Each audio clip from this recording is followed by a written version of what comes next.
তো গাইস কয়েকদিন ধরেই আমাকে মা বলছিল যে চুল কাটতে, তাই আজকে আমি যাব চুল কাটতে। আর এইদিকে দেখো আমি আমার কেটিএম ডাউকটা নিয়ে বেরিয়ে পড়েছি। তা আমি এখন যাচ্ছি। তোমাদেরকে এই রাস্তার ভিডিওটা দেখেছিলাম, আর পিছনে আমার রয়েছে রাঘবেশ্বর মন্দির। তো আমি এখন যাচ্ছি এই রোদের মধ্যে। তো দেখতে পাচ্ছ ওই দেখো দোকান, আর সেলুনে সেদিকে এখনও প্রচণ্ড ভিড় আছে।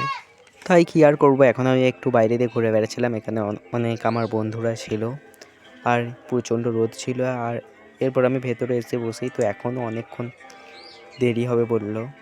তাই আর কি আমি এখন ওয়েট করতে বসে পড়েছি। তো বসে বসে ভালো লাগছিল না, তাই আমি এখন ফোন ঘাঁটছিলাম, রিলস দেখছিলাম। আর গাইস ফাইনালি এরপর আমাকে বললো বসতে, আর আমি এখন বসে পড়ছি চুল কাটতে। তো এখন চুল কাটা হয়ে গেছে, তাই আমি এখন টাকাটা দিয়ে চলে যাব। তো এখন আমি টাকাটা দিচ্ছিলাম, তো আমি চুলগুলোকে ভালো করে ছেড়ে দিচ্ছিলাম। এরপর আমি কেটিএম ডিউকটাকে নিয়ে বাড়ির উদ্দেশ্যে চলে এলাম।